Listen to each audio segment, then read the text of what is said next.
Good afternoon, good evening, good morning. Hello. Do you agree to be recorded? Yes. Are you a prisoner? I'm not sure about my current status, but You are a prisoner of war. yes. I was a prisoner before that. When were you convicted and for what? I was tried in two courts, in 2007 and in 2009. The verdicts varied: contract killings, murder, and robbery. Contract killings and murder? Attempted murder, contract killings, How many people have you killed? 2.5. 2.5. 2 full ones, 1. Not completely. He survived. Why did you choose to become a killer? I didn't choose to be a killer. I don't abide by the law at all. And when I was on the wanted list, I ended up committing 2 murders. I contacted Vladimir Osechkin. Vladimir, good afternoon. The prisoner of war claims that he reached out to you and you assisted him. Perhaps he doesn't mind talking to you. You can, if you want.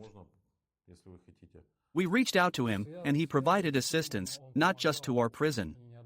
There were many like him in the Ulyanovsk region. This occurred when the team arrived, and instantly issues started in all the prisons. Throughout the year, approximately 70 criminal cases were initiated. The reorganization of institutions started somewhere. Previously, there was nothing. And as soon as this team arrived, the trials began. They began to increase their demands. They increased their demands and everyone began working without pay. So I was constantly kept in solitary confinement. I was freed for 3 days. From November 15th to July 24th, I was incarcerated several times for brief periods. 15 days in solitary confinement. This is unlawful. 10 or 15. 15. I stayed there for 45 days, then for another 51. I left for a few days in between. 15 days in solitary confinement. No, first 45, then 51.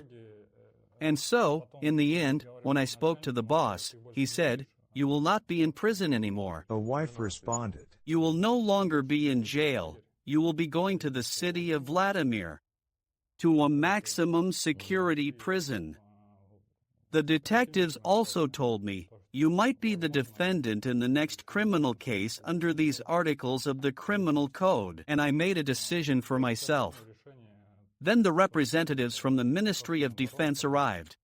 "We need to leave from there, because I have limited options to liberate myself from there, as my prison term there will be indefinitely extended." Well, okay. The same people are currently there, in solitary confinement. They are attending some court proceedings. They made an attempt, by the way. One inmate reached out to someone. I can't recall if he got in touch with Osechkin. He recorded the assault. The warden was the one beating him. They posted it on social media. Not social networks, but that's what they're referred to there. TikTok, YouTube. Ultimately, as he was unable to provide proof and had accused the colony's leader, an additional 2.5 years were added to his sentence. He failed to substantiate his claims, and they dealt with him rather severely for his actions. When necessary, the video cameras are switched off. When the prosecutor's office arrives, there is no video footage available. When they're not needed, they're immediately present. When necessary, there is no video evidence. If you defame someone, they impose another prison sentence. I tried to prove something there, but it was futile. It's pointless to fight against the system. How many people went to war? Approximately 400 to 500 people left during the year. Why aren't they accepting Uzbeks? They are not citizens. It's not a problem. There might be a problem now, but not with the defense ministry. The Tajiks and Uzbeks left with Wagner. After that, they only started recruiting Russians. How many people are with you? In my case, 85 people had planned to depart, but only 50 did, and 35 declined. Since the Ministry of Defense took too long to intervene, they changed their decisions. I signed up to leave, but they didn't pick us up for another 3 weeks. How many out of the 50 who left survived? I'm not sure. We were assigned to Storm Z in Nevsky. I ended up at Nevsky. Nevsky PMC. We have already encountered people from the Nevsky PMC. Then we were transferred to the 85th Military Brigade, and that's where I was captured. How many out of that group of 500 do you think left due to repression? Or let's consider all 400 individuals. Can we claim that these repressions against prisoners compelled them to go to war?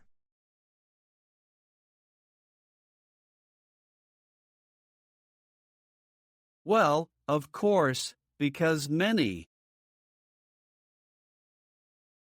They believe I would prefer to go somewhere far away rather than stay here, because this is always the case. If a person lives comfortably and his life becomes problematic, he will try. Undoubtedly. All wars are fought for the sake of someone's freedom. It's always like that. And I fight for freedom. No. I'm fighting for freedom. No. For the sake of freedom to live on our own land. Everyone defends what's theirs. What do you stand for? I am just defending my freedom. Why did you fight for your freedom? Explain the connection between your freedom and our soldiers to me in a way that I can understand. So it turns out, I became a soldier myself. That's right. Simply a misconception. Wrong. Why did you become a soldier? I'm not making excuses for myself. But you can't. I became a soldier. I became a soldier for those against whom I fought. At the very least. It is generally inappropriate to resort to violence, according to traditional Russian principles. Yes, that's right. I picked up a weapon quite early, so to speak. At first, you killed for money. Yes, this is already incorrect. Even as I was leaving, my father and I met. I told him that. It appears that I am set to kill. Yet, I say, if God permits, we might manage to avoid killing anyone at all. No, it doesn't work like that.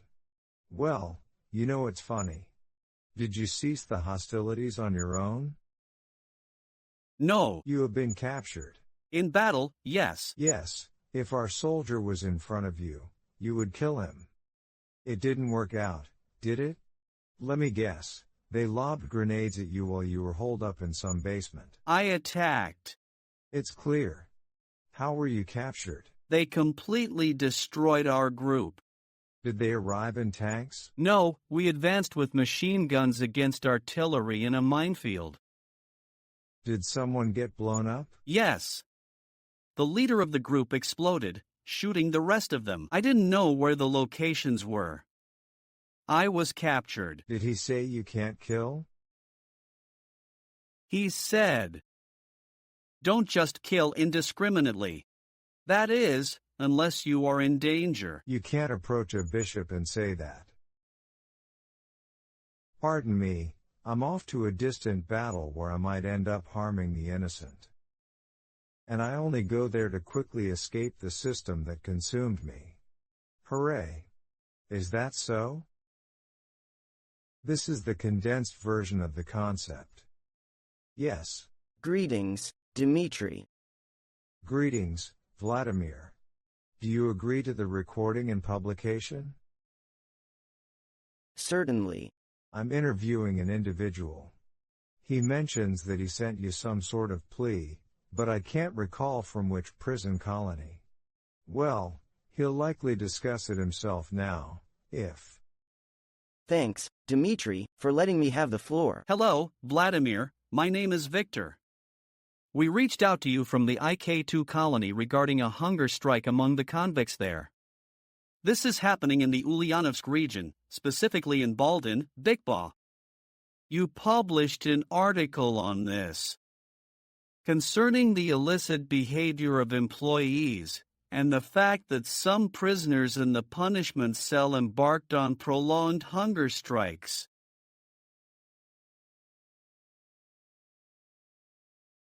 In IR2.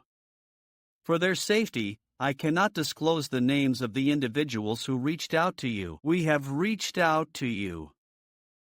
You posted on your Telegram and YouTube channels information stating that prisoners in IK2 are on a mass hunger strike and are cutting their veins. Yes, it was in the Ulanovska region, the second jail. Second jail term. Then I found myself in the war, and now I'm with Dmitry. It's just that we touched on this topic during the interview, and we wanted to confirm that we reached out to you. Listen and tell me, please. For over a year now, we have been discussing the deplorable way in which Russian security forces treat prisoners, and we are addressing the unacceptability of participating in this. If possible, could you explain why you went there? Dmitry, I was sentenced to 17 years, and this term might never end. I went to war for my own interests. When did your prison sentence end? 5 years. Yet, it turned out that I never ceased to exit that penal cell, and nothing aided us. I merely departed from there. Have you ever been subjected to torture or physical abuse in other facilities of the Federal Penitentiary Service in the Ulanovska region? Specifically for me, no, The Special Forces roughed me up as a precautionary measure during the search. Did the Special Forces beat you as a preventative measure? Before I departed, indeed. They arrived and assaulted us. We retreated to the backyard and they took offense to something. We were attacked without any reason. Sometimes they deploy special forces. They don't kill anyone, but they continually taunt us, and the people there are disheartened. Half of the inmates in the punishment cell are serving extra time for disrupting the institutions, and this cycle seems to be endless. Victor, how long were you held captive? 2 months ago, those who wrote to you started a hunger strike. You've been in captivity for 2 months now. During this period, did you experience any physical harm, torture, or sexual assault threats? Did something similar happen to you? I was taken prisoner during the attack. On the first day, the infantry I had fired upon beat me. I understand why they did it. After I was officially taken as a prisoner, no one laid a hand on me anymore. I'm sitting here, waiting. Indeed, it appears that Ukrainians like you are being captured and transported to Russia, where they are subjected to beatings and torture. However, they are fighting to defend their homeland. Just today, I posted information about a young man who was brutally beaten and tortured in the Black Dolphin. Please tell us briefly about Storm Z. Were you transferred to Storm Z or a different department? To Nevsky. To Nevsky. What is Nevsky? The same unit as Storm Z. Everything is identical. This is Nevsky PMC. There are already hundreds of them. I arrived and we were trained. The same restrictions apply. Communication, alcohol, and looting are forbidden. We stayed with instructors, and for the first time, we went to the front line with them. We had instructors who supervised us. Essentially, there were no mobilized individuals among us. There were only convicts there. A team of convicts specifically for assault. Which way did you go? Where have you been? At first, I was between Soldar and Bakhmut. We initially went for defensive purposes, meaning we did not participate in attacks at first. Then we were surrounded by enemy troops in Kleshchivka, near Bakhmut. The attacks started there. We were assigned to the intelligence of the 85th Brigade. And in battle, I went into battle with my team. The task description doesn't provide transcript for correction. Do Please provide transcript when detachments exist? Have you heard of anyone being tortured or shot for refusing to obey an order? I toured other private military firms, PMFs. Prior to the assault, 40 individuals were sent out, with only 6 making it out alive. They said, "We have been attacking for 3 days, only 6 of us remain, now it's your turn. You will attack until you seize the territory." They couldn't seize it for 3 days, and then we proceeded as well. Were there any threats made? That if you return or attempt to surrender, they might open fire on you. Did your commanders say something like this to you? We didn't have those kinds of leaders, we had. They would appoint the elders among us, but they themselves didn't want to go there.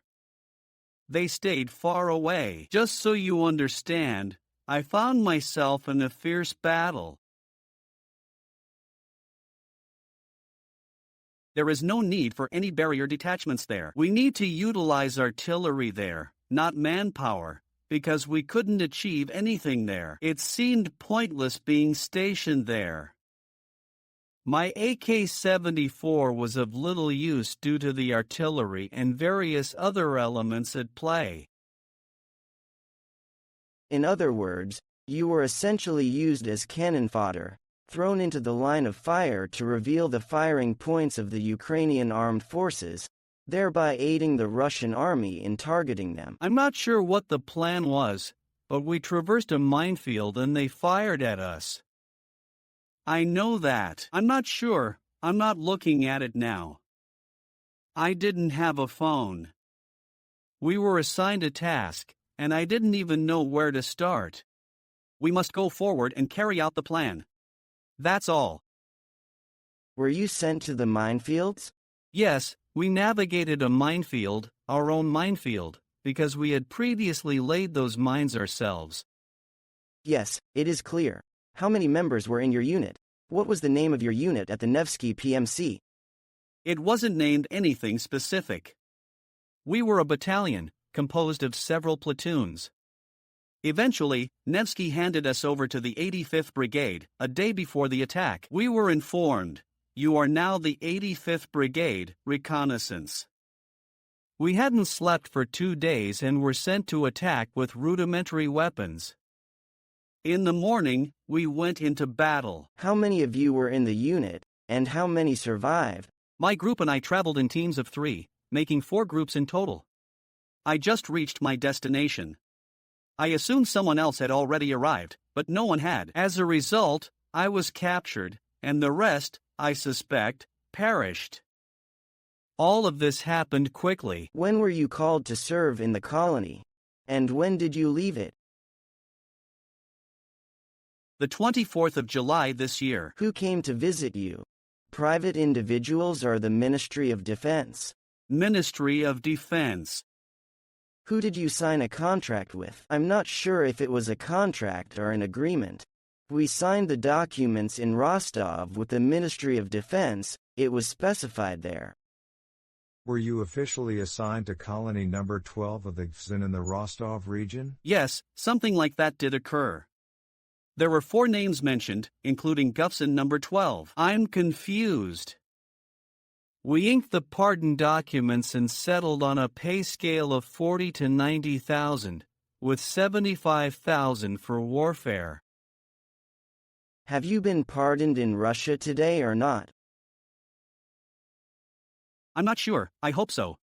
They didn't provide me with anything, no documents.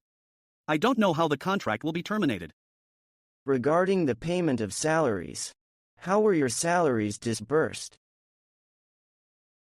Would you like to pay with credit card or cash? They gave me a credit card, but I never received my paycheck. The last sum of money arrived when the attack began, around 100,000. But I didn't have any opportunity to use it. When you were already in combat positions, on the front line, do you think you went to this war for nothing? Do you believe it was the right decision to leave the colony and go fight in a foreign country?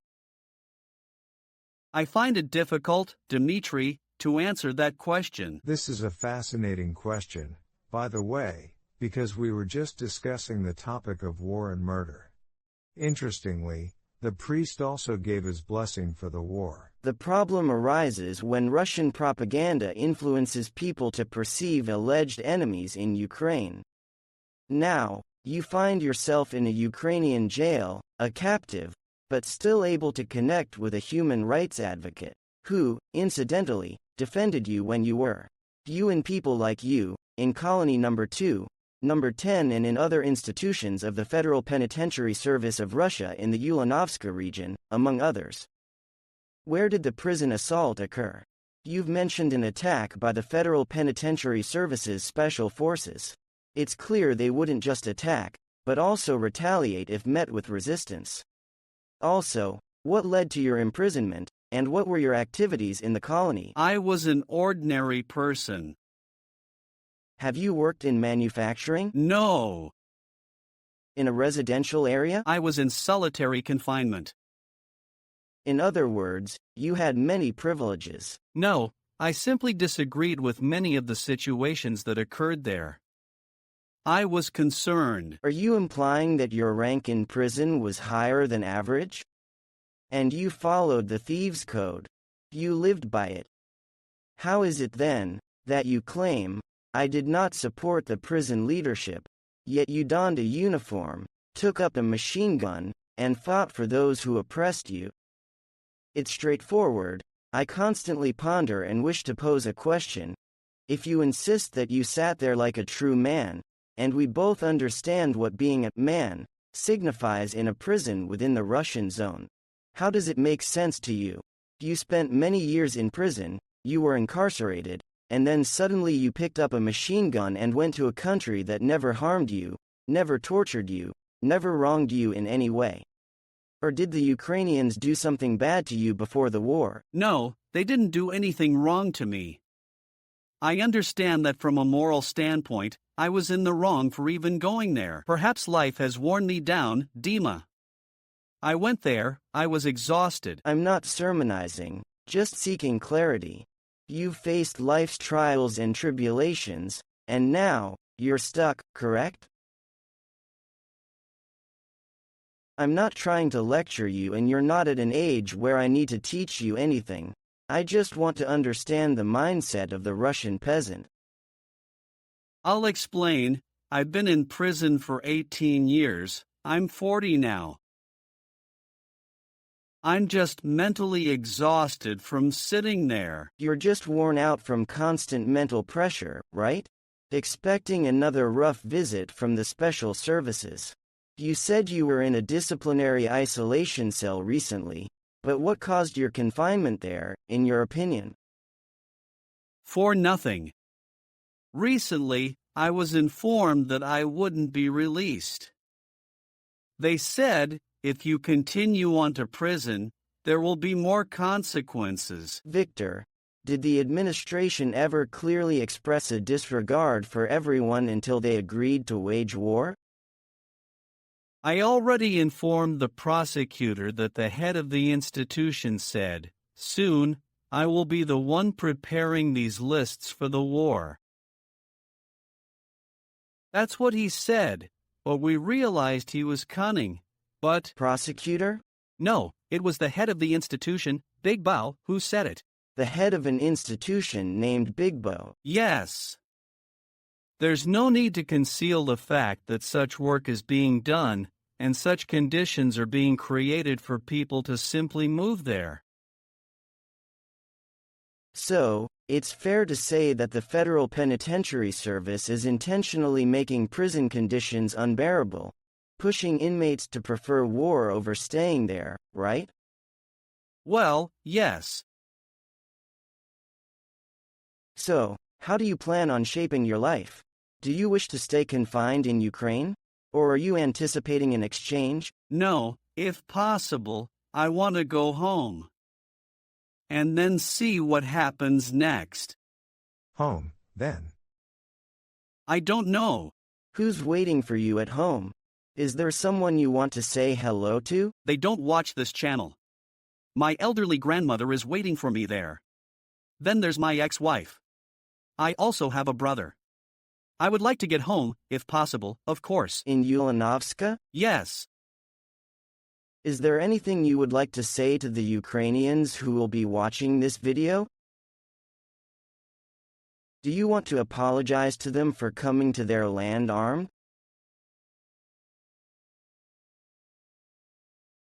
I shouldn't have come here. That's it. Is that all you have to say to them? Yeah, well, I'd like to apologize for that. And what would you like to say to the Russians, the prisoners, men like you who are contemplating their next move? You've seen it yourself. You're being dispatched to the front lines like expendable troops to handle this situation alone. Well, I would advise those who are there not to come here. Because there is no joy here and they won't find what they are seeking. Have you seen many individuals like yourself perish in front of you? Many have perished, but the fact is, some have survived. I'm not in a position to judge anyone. Whoever has the life circumstances that brought them here. However, I feel sympathy for many people who arrived here. I was accompanied by 19-year-olds who hadn't even lived here and didn't fully comprehend where they had ended up. What about the Ukrainians? Do you sympathize with those who left the zone for Ukraine? And the Ukrainians you seek to destroy on their own soil, who are merely defending their home, their country, their land, their freedom. They don't want to live in a gulag and they don't want to live under Putin. They aspire to live freely. Do you feel sympathy for them? For invading foreign lands and killing the inhabitants? Dmitry, to be honest. Vladimir, to be honest, I hadn't really thought about it. There are already enough problems. Consider this, ponder over it. I believe it's crucial to learn some lessons. I simply don't want to lie, knowing you. You're doing the right thing. Let's agree. When you have some free time, message me and tell me what's going on there. All right. Don't worry. No one will punish or harm you for what you said today. I'm always available and thank you so much, Dmitry, for the opportunity to speak, and many thanks to Ukraine for treating prisoners with humanity. All right, thank you. May a peaceful sky be above your heads and a swift victory be yours. Let this quagmire end. Thank you. Thank you. All the best. Am I going to get the last one? The extreme one, to be precise. Why extreme? Why last? Or perhaps the last one. Or the last one, as the saying goes? What is the correct way? I don't know. So, you really didn't have enough time to comprehend what was happening? Is that the case? I understand. I just wanted to go home, to be honest. At what cost? Poor pricing. Good afternoon. Hello. My name is Dmitry. Do you know me? I know, yeah. That's good, I guess. How do you know? Well, because I'm looking for my loved one. Him? Yes. All right, then. So, you know what I'm going to ask you now. Yes, I agree. Hey, Katerina. What's up? I didn't think I'd ever hear your voice again. I was wondering if Grandma's okay in there. Yes. God forbid. Do we still receive payments while I'm away? Not in the last month. How many arrived in total? 140. All clear. Ekaterina, do you know what you need to do? When this video is released, you must report to the Military Registration and Enlistment Office and identify me as a prisoner of war. Provide evidence that your relative is indeed a captive, so they can officially recognize him as a prisoner of war. For the exchange of prisoners of war, you can also reach out to the Human Rights Commissioner. I know all this. Otherwise, I'm fine. That's it. Go ahead, don't worry. I was more concerned about that, about Grandma. You just ensure everything's okay. I sent anniversary gifts on your behalf. That's it, if God wills. Can I ask you a question? What is the discussion about war? What is the discussion about war? You know, I'm not interested in politics, right? Is that the standard phrase everyone uses? I don't know. I don't have the full truth. I don't fully understand politics either, let alone know the whole truth about it, but... Of course, I wouldn't want anyone to be in such a situation where their loved ones are dealing with all these issues today. But that's not what I asked. But I have already answered that. Well, yes. What are the neighbors saying at work about the war? Who's winning? Who? Why? Well, not many people are interested in this. Everyone is more concerned about the fate of their loved ones. And not these games. Who beats who? Who initiated these games? Well, so that I can discover a bit of truth for myself. I really don't understand. There are so many now. What does this word mean? Propaganda. It's not propaganda, but rather sick speculation. Share your thoughts. I'm already intrigued. Who attacked whom? Propaganda is effective on both sides. I don't know the truth. You don't know the truth. But people shouldn't be fighting, shooting each other, or waging any kind of war in this day and age. That's an undeniable fact. The fact is undeniable. So, I'll ask again in Russian, don't you speak a strong language? Who attacked whom? Really? Like from a chronicle? Let's actually go through the chronicle. Russia has announced a special operation. Well, who actually attacked? Why did Russia attack? Why did Russia initiate an attack? If we hadn't attacked, they would have attacked us. Well, there you go. Are you okay? I'm just saying what I heard. That's not my position. I don't think so. I told you earlier, I really didn't want to go through all this either. What should I go through? If we hadn't attacked you, you would have attacked us. I mean, why would she want to get into any trouble? Why do I need this? No, let's approach it differently, but why do I need this?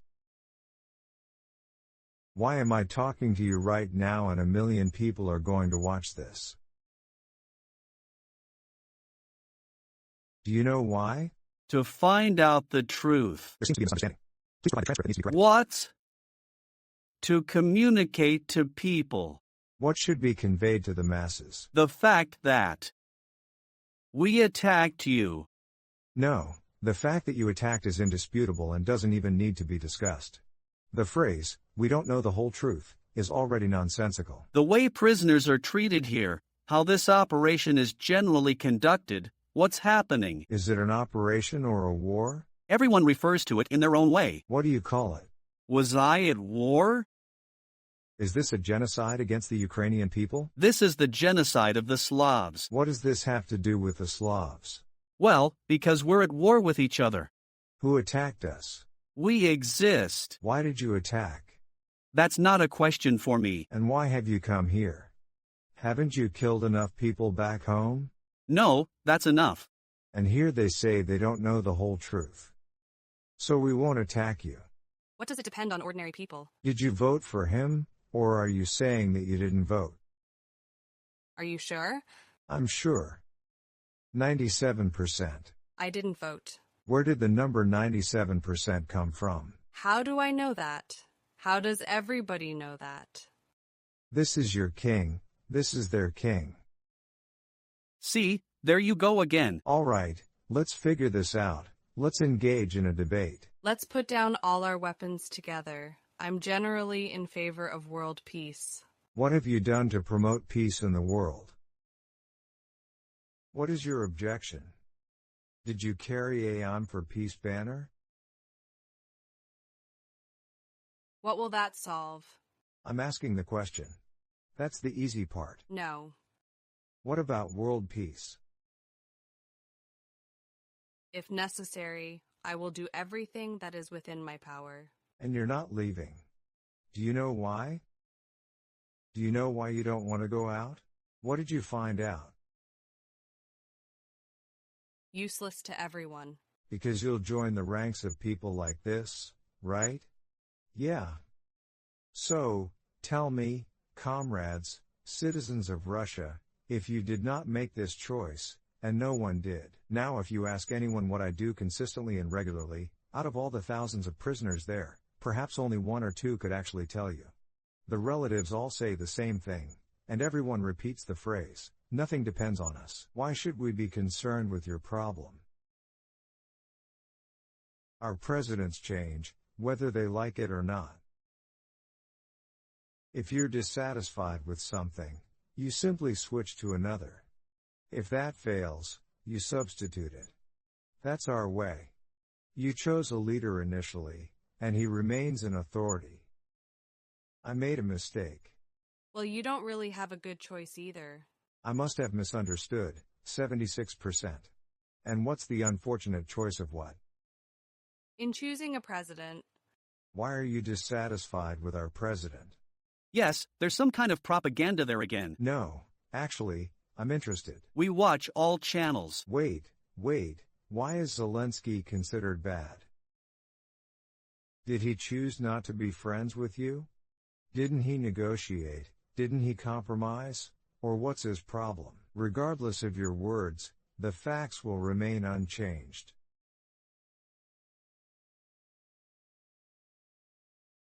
We, unlike you, can talk. Why don't you like my president? I'll ask another question later, I'm really interested. Of course, it's intriguing, even he is curious as to why my president doesn't meet your approval.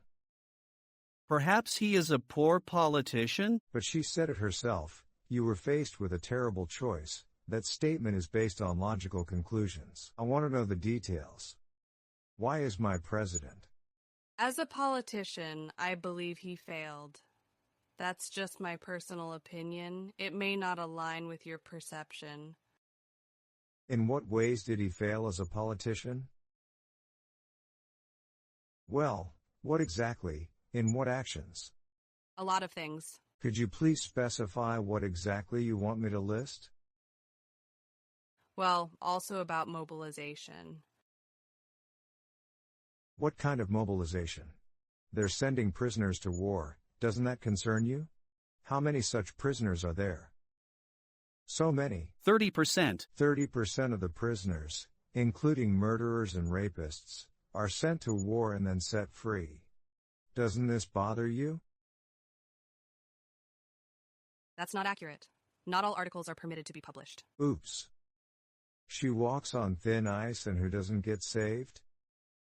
Terrorists, rapists. There are murderers here. Yes, there are no rapists. They also capture rapists. There were rapists held captive here. Do you know who else is being freed?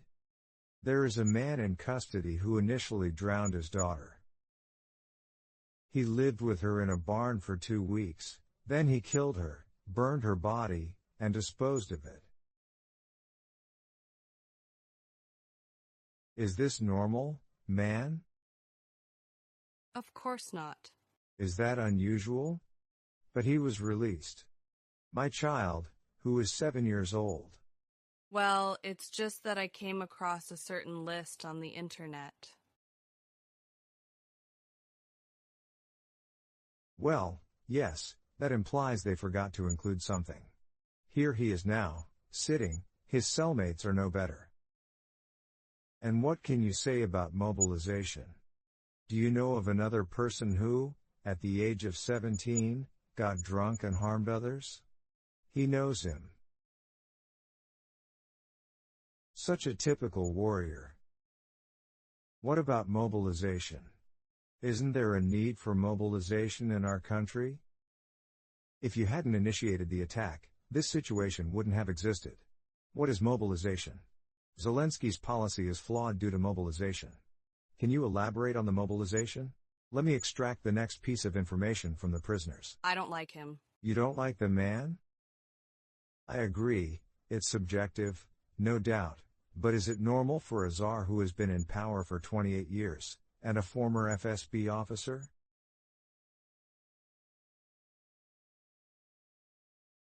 No. What's wrong with him? I didn't vote for him. I can't speak for him.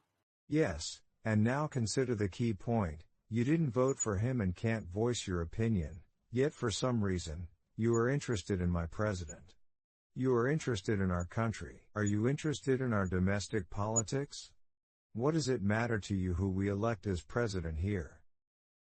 We're electing a high school student president tomorrow. Why does it matter to you? I don't watch TV. I'm not informed about politics. Indeed, I don't know the entire truth. That's all. As per tradition, in our country, a prisoner of war speaks to his compatriots. You mentioned this briefly when you spoke with Vladimir Osechkin, but this is the concluding part of our discussion. Well, what can I say? Everyone has their own mind to think with. It's tough out here. The fact that I've survived is already a significant achievement, at least for me. That's it. It's highly likely that you'll meet your end here if you come. So think about what you're doing. Take the black bags. Why don't you remove the bodies? I don't know. I've seen a lot of dead bodies. How many dead bodies have you seen? Many. How are you? There are bodies lying in the fields. How many? 1, 2, 3? I saw 3 or 4 while I was walking. Feeble, lacking willpower. Thank you all. Я записался, и нас не брали еще 3 с лишней недели. А сколько из этих 50, что уехало, выжило? Я не знаю, нас раскидали по разным этим. Кого-то в Шторм Z, кого-то в Невский. Я в Невский попал. ЧВК Невский. Угу. Были уже ЧВК Невского? Потом вот она нас передала в 85-ю бригаду, и я вот попал в бою в плен с этой 85-й бригады. Угу. Сколько, по твоему убеждению, из этой банды 50 человек поехало из-за репрессий? Давай даже не так. Вот если взять всех там 400, можно сказать, что эти репрессии в отношении ЗК вынуждали заключенных ехать на войну? Ну, конечно, потому что многие думают, ладно уж куда-нибудь поеду дальше, чем здесь буду находиться. Потому что, это всегда так, если человек комфортно живется и создать ему очень много проблем, он попытается... Безусловно. Все войны в основном идут ради чьей-то свободы. Всегда. Вот и у меня получается. Ради свободы. Ради свободы слова, ради свободы существовать, ради свободы там, жить на своей земле. Там. Каждый свои отстаивает. А что ты отстаиваешь? Я только свою свободу отстаиваю. А что ты пришел за свою свободу убивать других? Вот это вот, давай, вот твоя свобода и наши солдаты. Вот эту вот концепцию мне когда разложишь, чтобы я был с тобой на одной волне? Ну, так получается, Дмитрий, я сам стал солдатом. Правильно. Только неправильная концепция. Неправильно. Ты солдатом стал для чего? Я не оправдываю себя, что я... Да ты не можешь себя оправдывать. Да, я стал солдатом и стал солдатом тех, с кем сам боролся. Вот так сказать. Это как минимум. Да. То, что вообще это неправильно брать оружие в руки. По ихним же русским понятиям. В руки брать оружие. Да, совершенно верно. Я его не защищать, я его гораздо раньше взял, так скажем. Ты его взял первый раз за бабки. Да. Это уже неправильно. Я даже когда уезжал, вот с батюшкой же мы встречались. Ну, сказал ему то, что, короче, ну, вот рисуется так, что ехал убивать. И если, говорю, дай бог получится, вообще никого там не убить. Нет, так это не работает. Ну, так не работает. Ты же понимаешь, что это детский сад. Ты же оружие не сам сложил. Нет. Тебя взяли в плен. Бою, да. Да, если бы перед тобой стоял наш солдат, ты бы его убил. Просто не получилось. Наверное, я предугадаю. Вас закидывали гранатами, вы сидели в каком-то блиндаже или в подвале? Я штурмовал. А, ты штурмовал. И как ты в плен попал? Разбили нашу группу полностью. Приехали на бетрах каких-нибудь? Не, мы пошли с автоматами против артиллерии по минному полю. И что, кто-то подорвался? Подорвались. Старшей группы мы подорвался, расстреляли остальных. Я в полноте не знал, где позиции, попал в плен, окружили меня. Он тебе говорил, нельзя идти воевать? Он сказал, без надобности не надо никого убивать. То есть, если не угрожает тебе опасность самому. И нельзя прийти к батюшке и сказать: благослови меня, пойду-ка я на войну в чужую страну убивать людей-то, которые мне ни хрена не сделали. А иду я туда только для того, чтобы побыстрее выпрыгнуть из системы, которая меня переживала. Аллилуйя. Так это было? Это концепция, сокращенная версия на молодежный лад. Алло. Да, приветствую, Дмитрий. Приветствую, Владимир. Что, вы даете согласие на запись и публикацию? Конечно. Беру интервью тут у человека. Говорит, что писали к вам какое-то там обращение, из какой колонии я уже не помню. Он сейчас, наверное, сам поговорит. Если... Спасибо большое, Дмитрий, за возможность поговорить. Здравствуйте, Владимир. Меня зовут Виктор. Да. Мы связывались с вами из колонии К2 на тему то, что там была голодовка осужденных Ульяновской области, Балдин, Бигбау. Вот, вы выпускали статью по этому поводу, по поводу того, что неправомерные там действия сотрудников и в ШИЗО-изоляторе часть осужденных на длительной голодовке. Вот, и К2. Имена, которые с вами связывались, я в целях их безопасности назвать не могу. Связывались с вами. Вы выпустили у себя в Телеграме и в Ютубе было про то, что в ВК-2 осужденные массово, на массовом голоде. Вскрыли в себе вены и на массовом голоде. Я понял. Это было в Ульяновской области. В Ульяновске. В колонии 2. Вот я оказался в итоге на войне и оказался вот у Дмитрия. Просто в ходе интервью затронули эту тему, и дабы подтвердить, что мы к вам обращались, мы связались с вами. Слушай, а расскажите, пожалуйста, вот мы на протяжении более года рассказываем о том, насколько подло, насколько вероломно российские силовики используют заключенных. И говорим о недопустимости участия в этом. Если можете, расскажите, пожалуйста, а почему, зачем вы туда отправились? Дмитрий, я сижу 17 лет, и этот срок может не кончаться вообще. Вот из-за этого я отправился. Ради только своих. Сколько вам оставалось до конца срока? 5 лет, но обстоятельства так сложились, что из того ШИЗО я так и не перестал выходить, и ничего нам не помогло, и я просто уехал оттуда.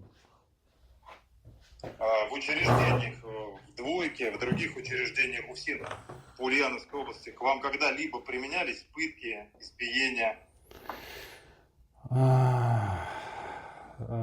Конкретно ко мне нет, чтобы меня, ну так, спецназ чисто, но в профилактических мерах, там, когда вот эти обыски идут, вот, а так там применяются. Так спецназ в профилактических мерах, он что делал? Тоже приезжал, бил вас? Ну вот перед тем, как я уехал, да, приехали, они побили нас, зашли во дворик, типа кто-то что-то крикнул, им не понравилось, но там никто ничего им не кричал, так намяли бока нам. Вот. Ну, нет-нет, заводят спецназ. Никого там они не убивают, но кошмарят постоянно. И люди там находятся в таком подавленном состоянии, потому что половина ШИЗО сидит там по раскруткам, по этим ОВшным статьям, по дезорганизации учреждений, и это все продолжается и продолжается. Такой вопрос, Виктор. Как долго вы в плену? В плену 2 с лишним месяца. А то те, кто к вам писал тогда, они в итоге уехали накрытые сидеть. Ну вот конкретный вопрос. Вы в 2 месяца уже в плену. Угу. Вас там били, пытали, угрожали изнасилованием, как в пропаганде в российской пишут. Угрожали там что-то вам запенить. Вот это что-то подобное было с вами? Меня взяли в бою в штурме, в плен. Ну, в первый день, я понимаю, вот эту пехоту, они побуцкали меня, конечно, я стрелял в них в тот день. Вот. После того, как меня уже официально передали в плен, меня никто ни пальцем больше не трогал. Я сижу, здесь жду. Да, просто так, да, получается, что таких же, как вы, только которые защищают свою землю и которых берут в плен и отвозят в Россию, украинцев, их бьют и пытают. Я вот только сегодня опубликовал информацию об одном молодом человеке, которого жестоко бьют и пытают в черном дельфине. Расскажите, пожалуйста, вкратце про Шторм Z. Вас в Шторм Z рекрутировали или в какой-то другой спецификовании? В Невске. Невский? Да. Что такое Невский? Ну, такое же, как это подразделение, как Шторм Z. Вот. Ну, все то же самое. Это ЧВК Невский, есть такое. Их сотни уже. Приехал, то есть нас обучали, есть эти такие же запреты, там связи у нас запрещена, связь, алкоголь, мародерство. Вот. Жили с инструкторами, поехали первый раз на передок тоже с инструкторами. Ну, были у нас инструктора, следили за нами. То есть в основном среди нас не было ни мобиков, никого, мы одни зэки там были, отряды зэков. Конкретно для штурмов. По какому направлению? Где вы были? Меня сначала между Солидаром и Бахмутом я был. Это, ну, как бы мы первый раз поехали, как бы сначала в оборонительных этих целях. То есть в штурмах не участвовали сначала, потом нас закинули в котел в этот Клещеевка, Бахмут. Там уже начались вот эти штурмы, нас передали в 85-й бригаде. В разведку меня передали. И в бою пошел со своей командой в бой. Да, рассказывай. Заградотряды существуют? Слышали что-либо о том, что могут применять кому-то пытки, ямы или расстрел за отказ выполнять приказ? Там, куда я пришел, были другие уже ЧВК. То есть перед штурмом туда прислали 40 человек, из них осталось 6 человек. Вот. Они говорят, мы 3 дня в штурм ходим, на 6 человек осталось, сейчас вы пойдете. Вот. Будете ходить в штурм, пока не возьмете эту высоту. Ее не могли взять 3 дня. Мы пошли тоже. А угрозы высказывали, что если вы пойдете назад или попытаетесь сдаться в плен, что по вам могут открыть огонь. Что-то подобное вам говорили командиры? Да у нас не было таких командиров. Мы были, с нами среди нас старших поставили, и сами они не хотят туда идти. Они далеко оттуда были. Чтобы вы понимали, я попал просто в такое мясо, что Там никаких загранотрядов не надо. Там надо работать артиллерией, а не живой силой противника. Потому что там мы ничего не могли. То, что нас туда закинули, это просто бред. Я там ничего не мог сделать с АК-74, потому что там работала артиллерия, работало много всяких. То есть фактически вас закинули как пушечное, как минное мясо, чтобы вы своими телами вскрывали огневые точки ВСУ и помогали российской армии по ним наводиться. Я не знаю, кто там, как это думал. Мы шли по минному полю и по нам стреляли. Я знаю то, что... Я же не знаю там, я не смотрю сейчас, у меня не было там телефона. Нам поставили задачу, я в полноте даже не знал, куда идти, грубо говоря. Вот идти вперед и забрать высоту и все. То есть вас отправили идти по минным полям? По минному полю, да, мы шли, причем по своему же минному полю, потому что раньше мы сами там заминировали, но... Да, я понял. И сколько у вас было в подразделении? Как у вас вот это ваше подразделение в ЧВК Невске называлось? Да никак не называлось. Нас батальон был, и несколько взводов из-за батальона. Нас передали просто, в итоге этот Невский передал нас 85-й бригаде за день до штурма. Вот. 85-я бригада сказала, вы теперь 85-я бригада разведка. 2 дня мы не спали и пошли на штурм. Добрались до точки, нас кинули туда с БК. Вот. И с утра мы пошли на штурм. Все. И сколько у вас было в подразделении, сколько выжило? Я с своей группы пошли по 3 человека, 4 группы, короче. Я один тут добрался до позиции. Я думал, еще кто-то добрался, никто не добрался. В итоге меня в плен взяли, а остальные, я так подразумеваю, там 200 и 300. Все это недолго продолжалось. А в колонии, еще раз, когда вас завербовали и когда вы покинули колонию номер 2 УФСИН по Ульяновской области? 24 июля этого года. А кто приезжали вас вербовать? Частники или Минобороны? Минобороны. А контракт с кем подписывали? Я не знаю, контракт это или договор был. Бумаги мы подписали в Ростове. Минобороны там указывалось. Вот. А по документам вас якобы в колонию номер 12 ГУФСИН по Ростовской области отправляли? Там было такое, да, тоже. Там были 4 фамилии. ГУФСИН 12 тоже там был, да. Я не знаю, как... Мы по помилованию записали президенту, и вот эти подписывали бумаги о зарплате от 40 до 90 тысяч, и боевые 75 тысяч. И вот... на сегодняшний день вы помилованы или нет в России? Я не знаю. Надеюсь, что да. Мне на руки ничего не дали, никакие бумаги. Они как закончится контракт. А вот то, что вам обещали там зарплаты выплачивать и так далее, каким образом вам зарплаты выплачивали?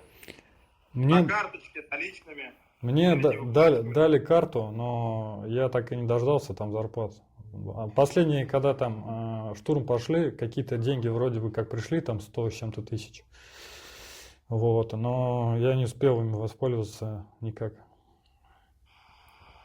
Но вот когда уже были на боевых позициях, на передовой, как считаете, зря поехали вы на эту войну? Или считаете, что правильно сделали, что покинули колонию и отправились воевать в чужую страну? Я затрудняюсь, Дмитрий, ответить на этот вопрос. Нет, это очень прикольный вопрос, между прочим. Потому что мы тут обсуждали как раз тему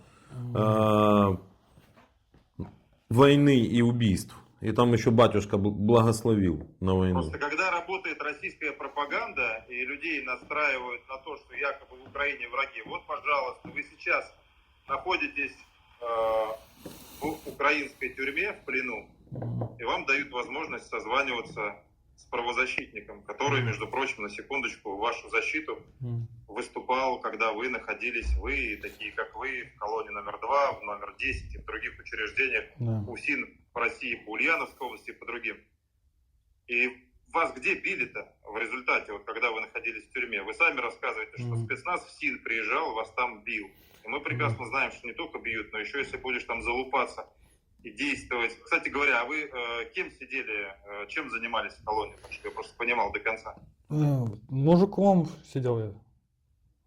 На промзоне работали? На промзоне не работал.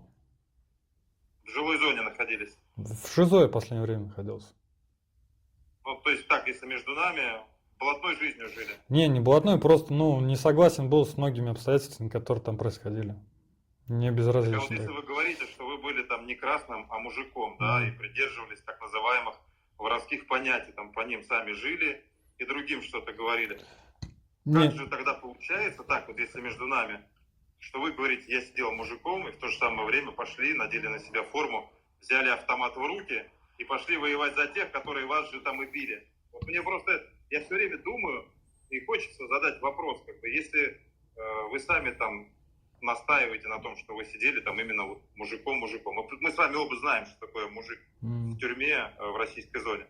Просто вот как это в сознании укладывается? С одной стороны, вы сколько лет там отдали зоне, сидели по понятиям, а потом в один момент взяли автомат и отправились в страну, которая вас никогда не била, не пытала, ничего вам плохого не делала. Или что-то вам делали украинцы плохое до войны? Не, ничего не делали. И я понимаю, что я неправильно с многими моральной точки зрения, что я вообще пошел туда, но, может быть, жизнь подломила меня. Я поехал туда, я устал, Дим, сидеть. Я вам не морально Владимир. считаю, я просто попытался понять.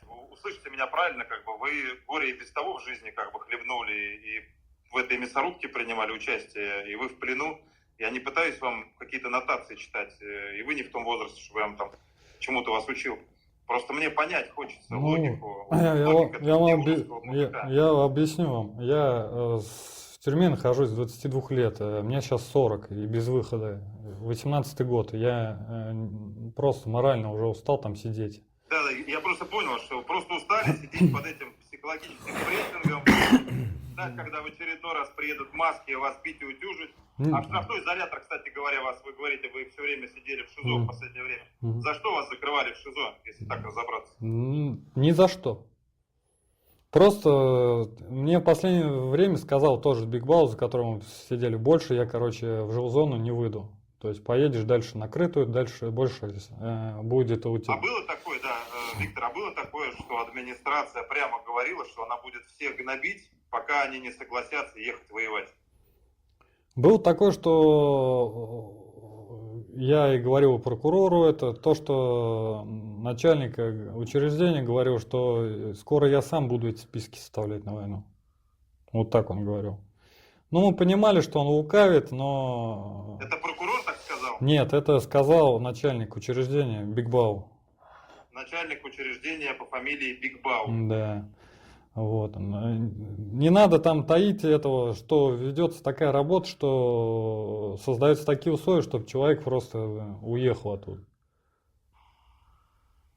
То есть, по большому счету, целенаправленно ФСИН создает вам, мужикам, там душняк в зоне, чтобы вы оттуда были готовы куда угодно, даже на войну отправляться, только чтобы там в этом аду не находиться. Правильно я понимаю? Да. Ну и сейчас дальше, как хотите свою жизнь построить? В плену хотите и в Украине остаться? Или ждете? Нет, я хочу, если получится, добраться до дома. А что там будет, опять там общение. Дома не будет. Не знаю. А кто вас, кто там ждет, если не секрет, дома? Кому-то хотите привет передать? У меня не смотрит этот канал, у меня бабушка старая там ждет. Ну, бывшая жена есть, брат есть родной. Вот.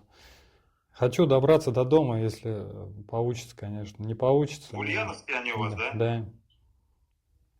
Что-нибудь украинцам, которые будут смотреть это видео, что вы хотите украинцам сказать? Есть желание перед ними извиниться за то, что вы с оружием в руках на чужую землю пришли? Или считаете, что все правильно сделали? Я неправильно сделал, что пришел сюда. Ну, это все? Больше ничего им не хотите сказать? Ну, да, хотел бы извиниться за это. А россиянам, заключенным, таким же мужикам, как вы, которые в зоне сидят и думают, что им делать? Вот то, что вы своими глазами увидели, то, что вас там как пушечное, как минное мясо на поле отправляют, что вы своими ногами все это разминировали.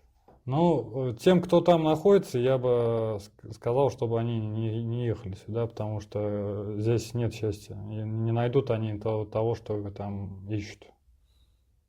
Много погибло вот так на ваших глазах, таких же, как ты? Много погибло, но дело в том, что у кого-то я не буду там кого судить, там, какие жизненные обстоятельства там сложились, что он сюда попал.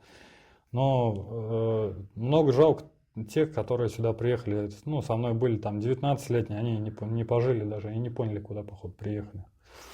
А украинцы, вот такой вопрос, да, вот этих ребят вам жалко, которые из зоны отправились в Украину. А украинцев, которых вы приходите убивать на их же земле, которые просто защищают свой дом, свою страну, свою землю, свою свободу. Они не хотят жить в ГУЛАГе, не хотят жить под Путиным, хотят жить свободно. Вам их хотя бы немножечко жалко вот за то, что вы пришли на чужую землю и их там убиваете? Дмитрий, если честно, Владимир, если честно, я об этом не задумывался. Хватает и так проблем, короче. Подумайте. Мне кажется, это самое важное, как бы нужно какие-то уроки все-таки. Просто врать, я знаю вас, врать вам не хочу. Правильно делаете, хорошо. А давайте договоримся. Когда освободитесь, на меня выйдете, напишите мне, скажете, что у вас там как-то. Хорошо. Можете не переживать, никто вас за то, что вы сегодня все что-то там сказали, то, что думаете, никто вас бить и пытать ни сегодня, ни завтра не будет. Я в любом случае на связи. И Дмитрию огромное спасибо за возможность поговорить. А Украине спасибо большое за то, что по-человечески относится к вам, к пленным. Все, спасибо. Я попрошу... Мирного неба над головой и скорейшей победы вам. Спасибо. Чтобы морок закончился. Спасибо. Спасибо, да. Всего доброго. Да.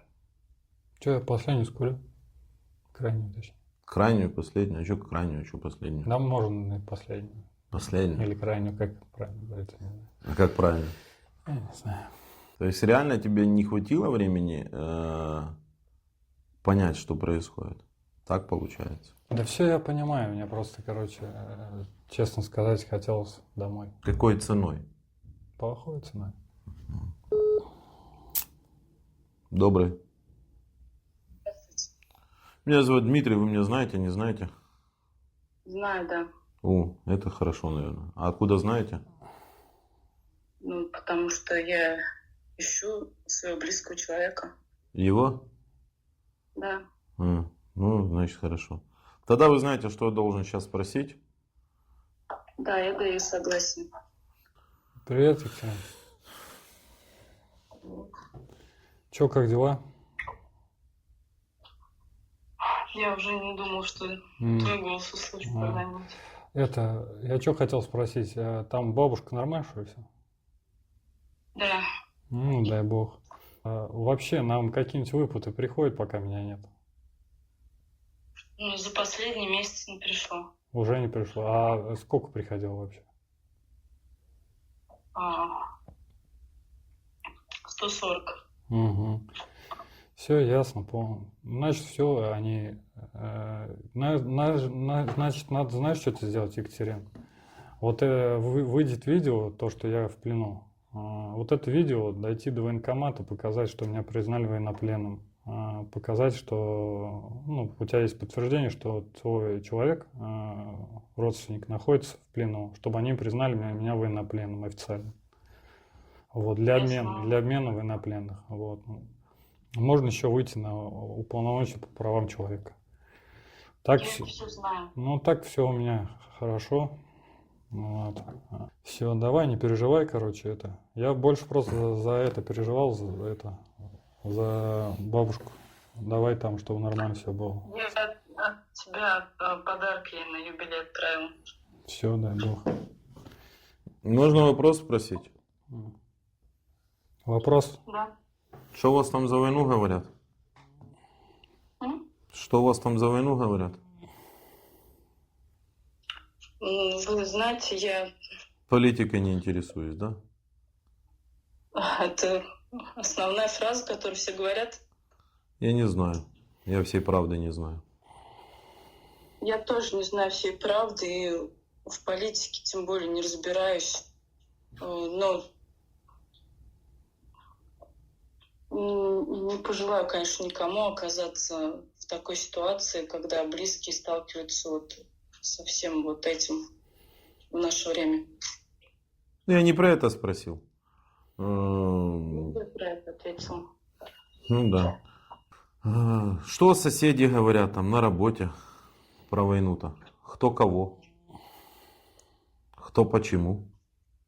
Ну, это мало кого интересует. Всех интересует судьба своих близких. Угу. А вот эти вот игрища, кто кого. А кто эти игрища начал-то? Ну, так, чтобы я для себя узнал кусочек правды. Я не разбираюсь в правде. Я сейчас столько, как это слово, пропаганды, не пропаганды, вот это ворох всех домыслов. А расскажите свои домыслы. Ну так, чтобы мне аж интересно стало. Кто на кого напал-то? Пропаганда идет с обоих сторон хорошо. Я не знаю правды. Вы не знаете правды. Но то, что люди не должны в наше время воевать, вот и стрелять друг другу, войну какую-то вести, это факт неоспоримый. Факт неоспоримый. Тогда еще раз задам на русском. Вы же владеете могучим языком-то? Кто напал на кого-то? Ну, а фактически, типа, вот из хроники. Давайте фактически из хроники. Ну, спецоперация объявлена Россией. Ну, и кто, получается, напал фактически? Но по какой причине Россия напала? По какой причине напала Россия? Если бы не напали мы, то напали бы на нас. Ну, так там. Вы нормальная вообще? Я просто говорю то, что слышала. Это не моя позиция, я так не считаю. Я вам ранее сказала. Я тоже не очень хотела через вот это все проходить. Ну, Через что проходить?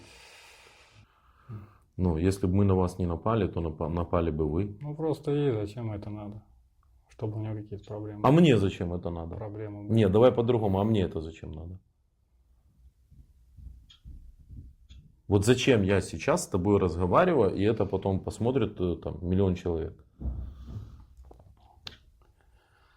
Знаешь зачем? Чтобы узнали правду. Какую? То, что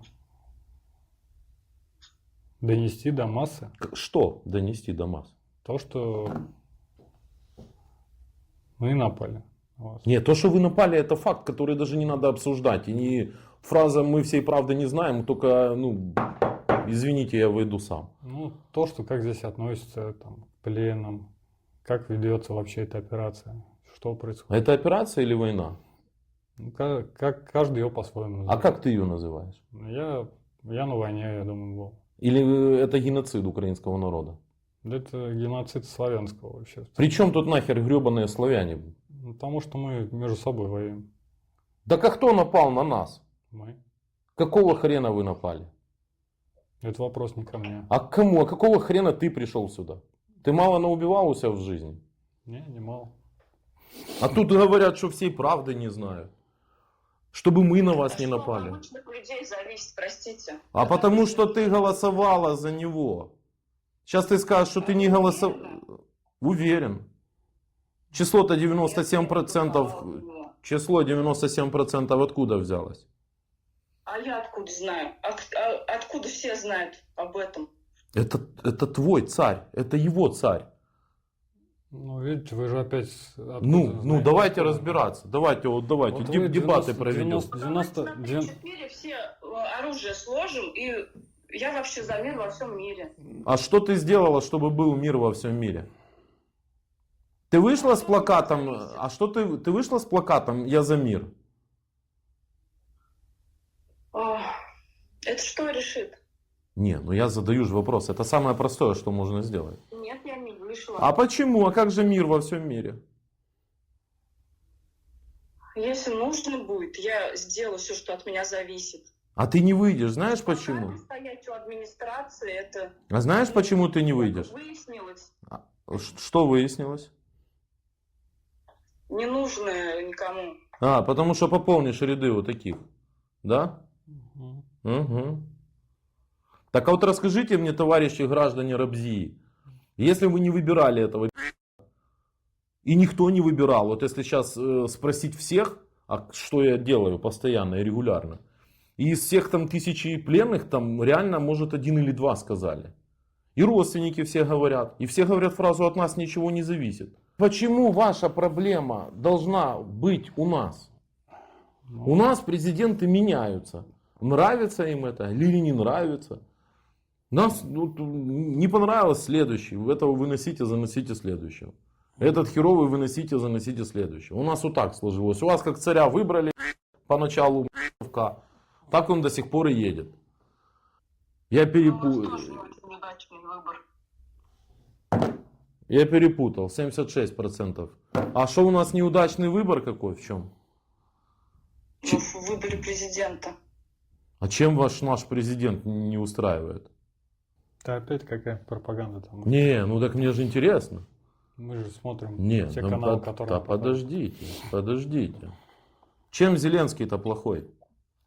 То, что с вашим решил не дружить, да? Не договорился, не сложил, не стал на колени. Или чем он плохой? Ну, называйте факты. Это будет выложено вот так вот, как есть. Что бы вы ни сказали, это вот так вот и будет. У нас, в отличие от вас, можно говорить. Чем мой президент вас не устраивает? Я потом еще один вопрос задам. Ну, мне реально, тебе интересно? Ну, Ну, конечно, интересно. Ну, даже ему интересно, чем мой президент вас не устраивает. Может, не силен, он просто в политике.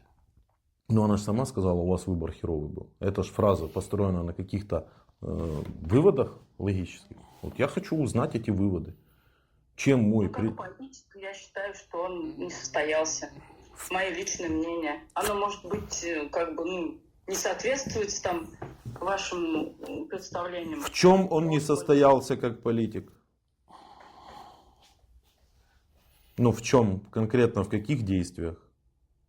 Много в чем. Ну, например, перечисляйте, пожалуйста. Ну, много в чем, в чем?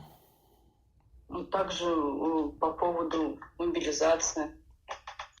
Что мобилизация? То есть то, что зэков отправляют на войну, вас ни хрена не смущает? Сколько в плену зэков? Дохренище. 30%. 30%. То, что зэков отправляют на войну убийц, насильников, тех, кто разделывал, и потом эти зэки идут дальше на улицу. Это вас не смущает? Это неправда. Не по всем статьям разрешается выходить. Опа! Идет на тонкий лед. Как вы думаете, кого не выпускают? Террористов. Убийц здесь... Ну да, у нас насильников не брали. Берут у вас насильников, и тут были в плену тоже опущенные насильники. У нас кого? Знаете, кого еще отпускают? В плену есть чувак, который свою дочь вначале утопил, потом прожил с ней в сарае 2 недели, потом ее разделал, потом ее спалил и потом ее выбросил. Это нормальный как бы чувак? Нет, конечно. А как это ненормально? А что его тогда выпустили? Своего ребенка, по-моему, 7-летнего. Просто в перечне, который я встречала в интернете, был определенный список. Ну, да, как-то, ну, значит, там что-то забыли в этом перечне. Вот он сидит, сейчас у него тут контингент не круче. И что вы хотите сказать про мобилизацию? А знаете еще... А знаете, есть еще какой чувак в плену, который в 17 лет пошел, короче, бухой, спалил других. Он знает его. Да? Ну, такой нормальный воин. Ну и что мобилизация? Что не надо проводить мобилизацию на стране? Так если бы вы не напали, то ее бы не было. Что мобилизация? Плохая политика у Зеленского, потому что мобилизация. И что мобилизация? Давайте следующий факт. Я от пленных узнаю... Не нравится человек? Согласен, это субъективизм. Вопросов нет. А царь, который 28 лет за рулем, бывший ФСБшник, нормальный?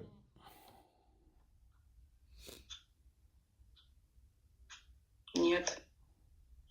А что с ним не так? Я за него не голосовала, я не могу за него говорить. Да, так а теперь вот смотрите, ключевой момент. Вы за него не голосовали и не можете говорить, но вам почему-то интересен мой президент. Вам интересна наша сторона. Какого хрена вам это интересно? Вам интересна наша внутренняя политика. Какая вам нахрен разница, кого мы здесь у себя выбираем президентами? Мы школьника завтра выберем президентом. Вам какое дело до этого? Я не смотрю телевизор, не разбираюсь в политике.